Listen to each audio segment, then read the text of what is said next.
እንደምንሰነበታችሁ አድማጭ ተመልካቾቻችን ይህ የጓህ ጽባህ መርሃ ግብር ነው። በዚህ መርሃ ግብር ስር የስነ ፍጥረት መጨረሻ በሚል ስለ ሰው ልጅ የተለያዩ ጠቃሚ የሆኑ ጉዳዮችን ስናስተላልፍ ሰንብተናል። በዚሁ መርሃ ግብር ስር ዛሬ ደግሞ የመንፈስ ልዕልና በሚል ርዕስ የተለያዩ ጠቃሚ ምክሮችን አእምሮ ሊያንጹ የሚችሉ ትምህርቶችን እናቀርባለን። እንግዲህ የመንፈስ ልዕልና የሚል ርዕስ ነው። የመንፈስ ልዕልና ማለት ምን ማለት ነው?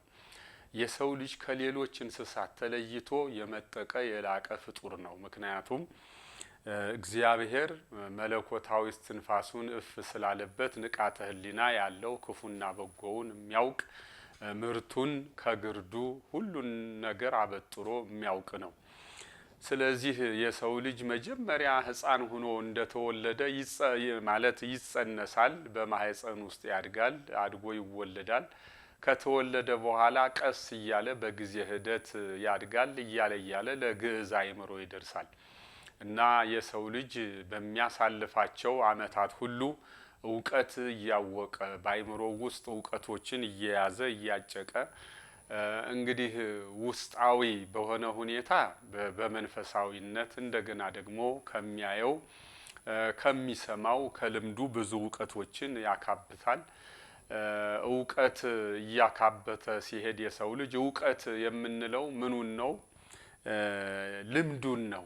እንግዲህ የሰው ልጅ ልምዱን ነው። የሰው ልጅ ጊዜ ባገኘ ቁጥር እየተማረ ይሄዳል። ትምህርት ደግሞ መደበኛና ኢመደበኛ የሆነ ነው። የሰው ልጅ በማየት ይማራል፣ በመስማት ይማራል።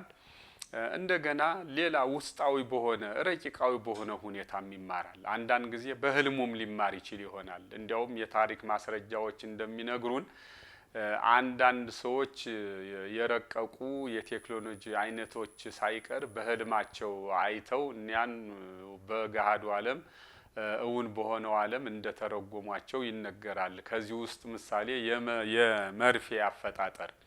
መርፌ የሰው ልጅ የምትጠቅም እጅግ ከባድ የሆነች መሳሪያ ናት። ስትታይ ቀጭን ብረት ብትሆንም እና መርፌን የፈጠረው ሰው በምኑ አይቶ ነው ይባላል? በህልሙ አይቷት ነው ይባላል። ስለዚህ የሰው ልጅ ነባራዊ በሆነው ዓለምም ከሚያየው ይማራል፣ እንደገና በህልሙ በመንፈስም ይማራል። ይህን በመሰለ ሁኔታ የሰው ልጅ ብዙ እውቀት ከሰበሰበ በኋላ ወደ ምን ያድጋል ማለት ነው? እነዚህ እውቀቶቹ ወደ መንፈስ ልዕልና ያሳድጉታል። የሰው ልጅ የመንፈስ ልዕልና ሲኖረው አስተዋይ ይሆናል፣ ትዕግስተኛ ይሆናል። ነገሮችን መርምሮ አስተውሎ ፍትርት መስጠት ይችላል ማለት ነው እና ለማህበረሰቡም ጠቃሚ ሰው ይሆናል። እንግዲህ በእኛ በማህበረሰባችን ውስጥ አንዳንድ ሰዎች ገሌ እኮ የመንፈስ ልዕልና አለው ይባላል። እንግዲህ ይህ ሰው ወይ የተሾመ ይሆናል፣ ወይ አስተዳዳሪ ይሆናል፣ ወይም ደግሞ ሰራተኛ ሊሆን ይችላል፣ ወይ አስተማሪ ሊሆን ይችላል። ጠቅለል ባለመልኩ አንድ ሰው የመንፈስ ልዕልና አለው፣ ከመንፈስ ልዕልና ደርሷል ብለን ስንል ምንድነው? ከፍተኛ የሆነ አስተዋይነት ከአስተዋይነት ደረጃ ደርሰዋል ማለት ነው። እንግዲህ መንፈስ እና ልዕልና ሁለት ቃላት ናቸው። ልዕልና ተላዓለ ከፍ ከፍ አለ ከፍታ ማለት ነው። መንፈስ ማለት ደግሞ እንግዲህ ረቂቅ የሆነ ልንሰፍረው ልንቆጥረው የማንችል ነገር ነው። ስለዚህ የመንፈስ ልዕልና ብለን ስንል አእምሮአዊ እድገት፣ ውስጣዊ የአእምሮአዊ እድገት ማለት ነው። የሰው ልጅ ነገሮችን ሲመረምር ፍትር ሲሰጥ አይታይም። እነዚህ ነገሮች የሚገለጹት የሰው ልጅ በሚሰራው ስራ ነው፣ በውጤቱ ነው። ምሳሌ አቶ ገሌ የመንፈስ ልዕልና አላቸው ወይም ከመንፈስ ልዕልና ደርሰዋል ብለን ስንል ያ የመንፈስ ልዕልና የት ደረጃ እንደደረሰ በሚዛን በሜትር የምንለካው አይደለም። ለማህበረሰቡ በሚያደርገው አስተዋጽኦ ነው። ምክንያቱም አንድ ሰው ወደ መንፈስ ልዕልና ሲያድግ ከሱ ይልቅ የሚያስቀድም ማህበረሰቡን ወይም የሌላውን ጥቅም ያስቀድማል። ከራሱ የግል ጥቅም ይልቅ ማህበረሰቡን ለማገልገል የተቸገረውን ለመርዳት እንደገና በማህበረሰቡ ውስጥ ቋሚ አስተዋይ ዝም ብሎ የተቀመጠውን ማህበረሰብ በማበረታታት መንፈሳዊ በሆነ ሁኔታ በማስገደድ አይደለም። የመንፈስ ሉዓላዊነት ያላቸው ሰዎች ምንድነው ማህበረሰቡን የሚያነቃቁት በቃል ብቻ አይደለም ማለት ወይም አንዳንድ ሰባኪያን በቃል ብቻ ሰብከው ነገር ግን እነሱ የሰበኩትን መልሰው በሚያፈርሱት ሁኔታ አይደለም። እነኚህ የመንፈስ ልዕልና ያላቸው ሰዎች ምንድናቸው? መጀመሪያ ከቃል ይልቅ በተግባር የሚሰሩት ስራ አለ። ያ ስራ ምናልባት ለአንዱ ሰው የሚከብድ ሌላው ሰው ያን ነገር ለማድረግ የሚፈራው ስራ ይሆናል። ግን እነዚህ የመንፈስ ልዕልና ያላቸው ሰዎች ያን ነገር በተግባር ይሰሩታል። የሰው ልጅ ደግሞ በወሬ ከምንነግረው በተግባር ስንሰራ አይኑ ሲያይ ያየውን ነገር የመያዝ የመከተል ልምድ አለው ማለት ነውና የመንፈስ ልዕልና ያላቸው ሰዎች በማህበረሰባችን ዘንድ እንደ እንቁ ማለት ናቸው። ወይም ምን ማለት ይቻላል? ጦር ሰራዊት ሳይኖራቸው የጦር መሳሪያ ሳይኖራቸው በማህበረሰቡ የነገሱ ናቸው ማለት ነው። በማህበረሰቡ ላይ የነገሱ ማህበረሰቡ የሚያውቃቸው አስታራቂዎች ቅድሚያ ለማህበረሰቡ ራሳቸውን አሳልፈው የሚሰጡ ናቸው። እንግዲህ በዓለም ዙሪያ እንደዚህ አይነት ሰዎች አሉ። እንደዚህ አይነት ሰዎች በብዛት ስላሉ ወይም እንደነዚህ አይነት ሰዎች ያሉባቸው ሀገራት በብዙ ነገር ወደፊት ተጉዘዋል። ምክንያቱም ህዝባቸውን አርአያ ሆነው ሰርተው በማሰራት አዝዘው ሳይሆን ሰርተው ማዘዝ ቀላል ነው። ነገር ግን የሚያዙትን ነገር አስቀድመው ሰርተው በተግባር አሳይተው ማህበረሰቡ እንዲከተላቸው ማድረግ ይህ ትልቅ ስጦታ ነው። ብዙ ጊዜ የመንፈስ ልዕልና የሚኖራቸው ሰዎች ወይም የመንፈስ ልዕልና ምንጭ ምንድነው ብለን ስንል የመንፈስ ልዕልና ቃሉ እንደሚያመለክተው መንፈሳዊነት ነው። መንፈሳዊነት ነው። የሰው ልጅ መንፈሳዊ ሆነ የምንለው እንግዲህ ከሃይማኖቱ ጋራ ሲሄድ ነው። የሚከተለውን ሃይማኖት ወይም ያለበትን ቤተ ሃይማኖት ለማስመሰል ሳይሆን ለሴራ ሳይሆን ለፖለቲካ ሳይሆን በትክክል ከፈጣሪው ጋራ የሚገናኝበትን መስመር ይዞ ልክ ባለበት ቤተ ሃይማኖት ውስጥ ሆኖ እግዚአብሔርን የሚገናኝ ሰው ከሆነ በጸሎት በጾም በትህርምት ፈጣሪውን በማሰብ እንደገና የሰው ልጅ ክቡር ነውና የሰው ልጅ በማገልገል እንደዚህ የተጸመደ ከሆነ እንዲህ አይነት ተግባራት የመንፈስ ልዕልና ምንጮች ናቸው። የመንፈስ ልዕልና ምንጮች ናቸው። አሁን አንዳንድ ሃይማኖቶችን ስናይ ምንድነው በተለይ የሰው ልጅ መሰረት ያደረጉ ናቸው ወይም የሰው ልጅ ማዕከል ያደረጉ ናቸው። እንግዲህ አንዳንድ ማለት አልችልም፣ አብዛኛው ሃይማኖት ማዕከል የሚያደርገው የሰው ልጅ ነው። ምክንያቱም በክርስትና ሃይማኖት ምን የሚል አለ? ሰንበት የተፈጠረች ስለ ሰው ልጅ ነው እንጂ የሰው ልጅ ስለ ሰንበት አልተፈጠረም የሚል አለ። ወይም በሌላ አባባል ሃይማኖት የተፈጠረው ለሰው ልጅ ነው እንጂ የሰው ልጅ ስለ ሃይማኖት አልተፈጠረም። ስለዚህ ሃይማኖቱ በጸጋ ለሰው ልጅ የተሰጠ ነው ማለት ነው። እንግዲህ የሃይማኖት መሰረት የሆኑ የተለያዩ መጻሕፍት አሉ። እነዚያ መጻሕፍት ሁሉ ሲታዩ በእርግጥ አንድ ሰው አስተዋይ ሆኖ ልቡናውን አስፍቶ ከቻለና ቋንቋው ከፈቀደለት ሁሉንም የሃይማኖት መጻሕፍቶችን ቢያቸው ቢመረምራቸው ጥሩ ነው ማለት ነው። ማለት የበለጠ ዕውቀቱን ያሰፋል እና አንድ ሰው ሁሉንም ካነበበ ምን ይሆናል? ይሄ የመቸቻል ነገሮችን አስፍቶ አምልቶ የመያት ሁኔታ ይመጣል ማለት ነው። ሃይማኖቶች ሁሉ እንግዲህ እንደ መንገድ እንደ ጨረር ቢሆኑ ምናልባት መጨረሻ ከሃይማኖቶች ሁሉ መጨረሻ ያለ ማን ነው? እግዚአብሔር ነው። እና አንድ ሰው መንፈሳዊ ሆኖ ሃይማኖቱ የሚፈቅድለትን ሁሉ ካደረገ እና እንደዚህ ባለ በማስተዋል ውስጥ ከሆነ የሰው ልጅ ምን ይሆናል? የመንፈስ ልዕልና አለው ማለት ነው። ያለ ሃይማኖት የመንፈስ ልዕልና ሊመጣ አይችልም። አንድ ሰው በዚህም ሆነ በግራም ሆነ በቀኝ ሆነ ሃይማኖት ሳይኖረው በእግዚአብሔር መኖር ሳያምን ወይም ይህን ውስብስብ የሆነ ጠፈር ፈጣሪ ፈጥሮታል ብሎ ሳያምን የመንፈስ ሉዓላዊነት ሊኖረው አይችልም። እና የመንፈስ ሉዓላዊነት ሊመነጭ የሚችለው ከምንድነው?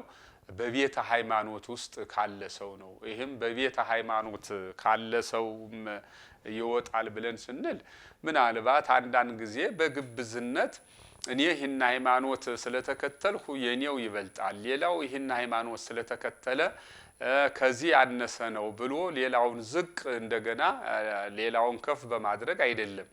ነገር ግን ሁሉንም ለእግዚአብሔር ፈቃድ ትቶ የያዙትን ይዞ በሰከነና ረቂቅ በሆነው አይምሮአችን እግዚአብሔር በሰጠን አይምሮ ማሰብ እና ውስጣዊ ፍርድ መስጠት ስንችል ነው። ምክንያቱም ምን ይላል እንግዲህ በክርስትና ሃይማኖት ሰውን ሃይማኖት የክርስትና ሃይማኖት ማዕከል ያደረገው የሰው ልጅ ነው። የሰው ልጅ ደግሞ ሃይማኖቱን እንዲገልጽ የመጨረሻ ሆኖ የተሰጠው እንደ ትልቅ መሳሪያ ምንድነው? ፍቅር ነው ማለት ነው። በክርስትና ሃይማኖት የመጨረሻው መሳሪያ ሆኖ መጀመሪያም ክርስትና የሰው ልጅ ማዕከል አድርጎ የመጣ ነው። እንግዲህ በመጀመሪያ የነበረው አካላዊ ቃል ስግው ሆነ ወይም እግዚአብሔር ከዘመናት በፊት የነበረው እግዚአብሔር ወደዚህ ዓለም መጥቶ ስጋ ለበሰ ብሎ ያስተምራል ክርስትና። ምናልባት ይሄ ሌላው ሲሰማው ሊከብደው ይችል ይሆናል፣ ግን እውነትነት አለው። የሰው ልጅ ድንቅ ፍጡር ሆኖ ተፈጥሮ ሳተ። የሳተም በምንድነው? በሌላ በምክረ ጸላይ የሌላ ምክር ሰምቶ ነው። የእግዚአብሔርን ምክር ወደ ጎንትቶ የሌላ ምክር ስለሰማ ሳተ። ስለዚህ ስለወደደው እግዚአብሔር ፍጡሩን የሰው ልጅ በቅድሚያ የነበረው ይህን ውስብስብ ዓለም የፈጠረ እግዚአብሔር ያድነው ዘንድ ወደዚህ ዓለም መጥቶ የሰው ልጅ ስጋ ለበሰ። እንግዲህ ይሄ የክርስትና አስተምሮ ስንመጣ ፈጣሪ ስጋ ለበሰ ብለን ስንል ክርስትና ምንድነው? የሰው ልጅ ማዕከል ያደረገ ነው ማለት ነው። ያለ ሰው ልጅ ክርስትና የለም ማለት ነው። ዋና ማዕከሉ ሰው ነው። እንደገና ይህ ሰውን ማዕከል ያደረገ ክርስትና ደግሞ የመጨረሻ መሳሪያው የሰውን ልጅ ወደ ዘላለማዊነት የሚወስደው በምንድነው? በፍቅር ነው። ያለ ፍቅር ክርስትና የለም። ምክንያቱም በመጀመሪያ እግዚአብሔር ረቂቅ ነው። ከጊዜና ከቦታ በፊት የነበረ ነው። ያ ከጊዜና ከቦታ በፊት የነበረው እግዚአብሔር የሰው ልጅ ታላቁ ፍጡሩ ስለሳተ እሱን ስለወደደ ያድነው ዘንድ ስጋ ለብሶ አዳነው ወይም የሰው ልጅ ስጋ ለበሰ ማለት ነው። ለምን ብለን ስንል በፍቅር ነው። በፍቅር ማለት ነውና ፍቅርን እንግዲህ የጀመረው እግዚአብሔር ነው። ረቂቁ እግዚአብሔር ይህን ይሃላል ይህን ይመስላል የማይባለው እግዚአብሔር ሰውን ያድነው ዘንድ ወደ እህት መጣ። ወደ ሰው ልጅ መጣና ስጋ ለብሶ ገዘፈ። የማይታየው እግዚአብሔር ታየ ማለት ነው። እና የማይታየው እግዚአብሔር እንዲታይ ረቂቁ እግዚአብሔር እንዲገዝፍ ያደረገው ምንድነው ብለን ስንጠይቅ ፍቅር ነው ማለት ነው። ፍቅር ደግሞ እንግዲህ መለኮታዊ የሆነ አንዳንድ ጊዜ የሚከብድ ነው። ምናልባት አንዳንድ ጥያቄዎችን ልናነሳ እንችላለን። ለምን ይሄ ሆነ ብለን እንግዲህ እግዚአብሔርን የመጠየቅ አቅም ካለን እንችላለን። እግዚአብሔር አይከለክለንም። የቀደሙ አባቶቻችን እንደዚህ ከባድ የሆነ ጥያቄ በሚነሳባቸው ጊዜ ሰዎችን ጠይቀው መልስ ሲያጡ የሚያደርጉት ምንድነው ሲባል ሱባኤ ይገባሉ። ሱባኤ የሚገቡት ምንድነው? ከዓለሙ ተለይተው ከአካባቢ ተለይተው ከምግብ ተለይተው ከእግዚአብሔር መንፈስ ጋር ለመገናኘት ወይ ለ40 ቀን ወይም ከዚያም በላይ ወይም እግዚአብሔር ያን የሚጠይቁትን እስከሚመልስላቸው ከሰው ተለይተው ሱባኤ ይገባሉ ማለት ነው እንጂ እንዳሁኑ እንግዲህ ሰው ጠይቆ ያ ጥያቄ ከሌለው አይ ሃይማኖት የለም እግዚአብሔር የለም ብሎ ግልብ የሆነ ነገር ግልብ ከሆነ ድምዳሜ ላይ ለመድረስ አይደለም። የቀደሙ አባቶቻችን የሚያውቁትን ይናገራሉ፣ የማያውቁትን ከእግዚአብሔር መንፈስ ለመረዳት ሱባኤ ይገባሉና አሁንም እንግዲህ በተለይ አንዳንድ ቤተ ሃይማኖቶች የሚከብዳቸው ይሄ ይመስለኛል። በተለይ በክርስትና ሃይማኖት አስተምሮ በቅድምና የነበረው እግዚአብሔር ቃለ አብ ቃለ እግዚአብሔር ወደዚህ ዓለም መጣ፣ ስጋ ለበሰ። ለምን ስንል የሰው ልጅ ስለወደደው ማለት ነው። እንግዲህ የሰው ልጅ ከመውደድ አንፃር እግዚአብሔር ወደዚህ ዓለም መጥቶ ስጋ ተለበሰ። እግዚአብሔር ወዶናል ማለት ነው እና ረቂቁ እግዚአብሔርም ስጋ ለብሶ በግዘፍ ታይቶ ሲያስተምር ምንድነው ያለ? እኔ እናንተን እንደወደድኋችሁ እናንተም እርስ በርሳችሁ ተዋደዱ ነው እና ክርስትና የሰው ልጅ ማዕከል ያደረገ ነው። እንደው ክርስትና በየጠራው እንጂ ብዙዎቹ ሃይማኖቶች አሁን ወደ ምስራቃውያንን ሃይማኖት ስናያቸው እነ ሂንዱይዝም፣ እነ ቡድሂዝም፣ እነ ጃይኒዝም፣ እነ ሽቶይዝም ብዙ ናቸው። በእርግጥ በውስጣቸው የተለያየ ምናልባት በጥቂቱ ከክርስትና ሃይማኖት ጋር ይጣረሳል ወይስ አንድ ነው የሚል ጥያቄ እንግዲህ አንስቶ ሂንዲ ነው እንደዚያ ነው የሚል መልስ የሚያስፈልገው ቢሆንም ግን ሃይማኖቶች ሁሉ ማዕከል የሚያደርጉት ምንድነው? የሰው ልጅ ነው። ያለ ሰው ልጅ ሃይማኖት የለም። እንስሳት መቼም አያመልኩም፣ የሚኖሩ እነሱ በደመ ነፍስ ነው እና ሃይማኖት የተሰጠው እግዚአብሔርን ማምለክ፣ እግዚአብሔርን መፍራት፣ እግዚአብሔርን ማገልገል፣ ለእግዚአብሔር መስዋዕት ማቅረብ የተሰጠው ለሰው ልጅ ነው ስልጣኑ ክህነቱ ሁሉና እንግዲህ ፍቅር በክርስትና ትልቁና የመጨረሻው መሳሪያ ነው። ያለ ፍቅር የሰው ልጅ ሃይማኖት አለ ሊል አልችልም። ምን ይላል ጳውሎስ ሲናገር? የማያየውን እግዚአብሔር የሚወድ ሁሉ የሚያየውን ወንድሙን ይውደድ።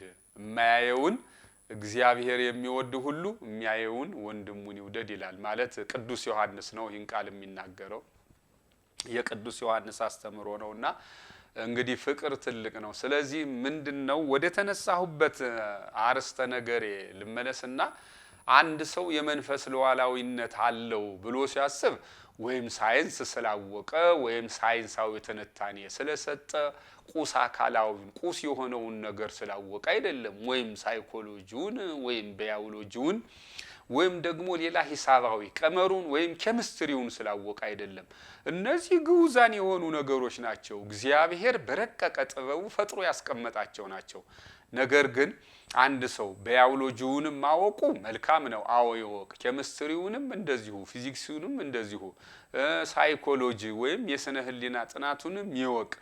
ነገር ግን ሂዶ እነዚህ ምንድነው በዚህ ምድር ላይ ነው ያሉት ማለት ነው። እነዚህ በዚህ ምድር ደግሞ ይሄ ምድር ከመጣ ብለን ስንል እያንዳንዱ በምድር ላይ የተቀመጠው የእጽዋት አይነት ወይም ከቦታ ቦታ የሚንቀሳቀሱት ተንቀሳቃሽ እንስሳት ሁሉ ምንድናቸው? ፍጡራን ናቸው። ማን የፈጠራቸው? ያለ ጥርጥር እግዚአብሔር ነው።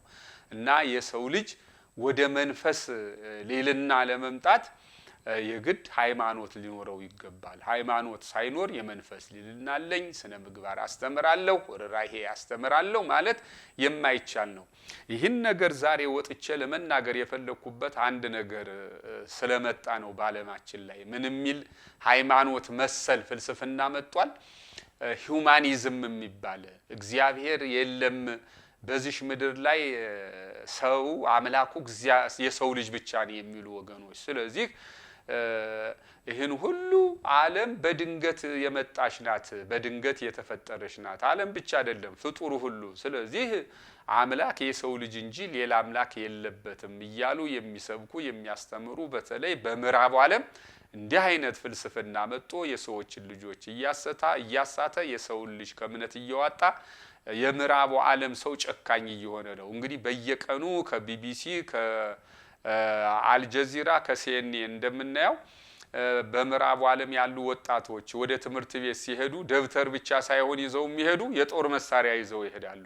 የጦር መሳሪያ ይዘው ይሄደው አስተማሪዎቻቸውን ይፈጃሉ፣ ጓደኞቻቸውን ይፈጃሉ።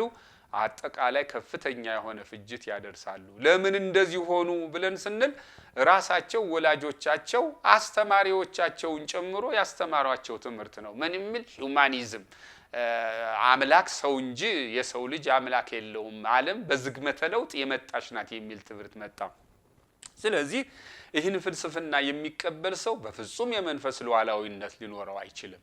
ምክንያቱም የመንፈስ ሉዓላዊነት ማለት ከፍተኛ የሆነ ረቂቅነት ራሳችንን መንፈሳዊ አድርገን ከእግዚአብሔር ጋር ተገናኝተን በጸሎትና በሌላም ነገር ምንድነው ዓለምን የምንረዳበት የሰው ልጅ የምናገለግልበት በተለይ በአካባቢያችን ያለውን ማህበረሰብ በክርስትና ሃይማኖት እግዚአብሔር ይህን ዓለም ሊፈርድ ወደዚህ ዓለም ለፍርድ በሚመጣ ጊዜ ብራብ አበላችሁኝ፣ ብጠማ አጠጣችሁኝ፣ እንግዳ ብሆን ተቀበላችሁኝ፣ ብታሰር ወደ እስር ቤት መጣችሁ ጠየቃችሁኝ ነው የሚል እንጂ ስለ ጥበባችን ስለ ባዮሎጂው ስለ ኬሚስትሪው አይጠይቀንም። ስለዚህ የተቸገሩትን አሁን እኒህን ቃላት ስናያቸው ብራብ አበላችሁኝ፣ እንግዲህ እየተራበ ያለ ማህበረሰባችን እኛ ጠግበን እናገሳለን።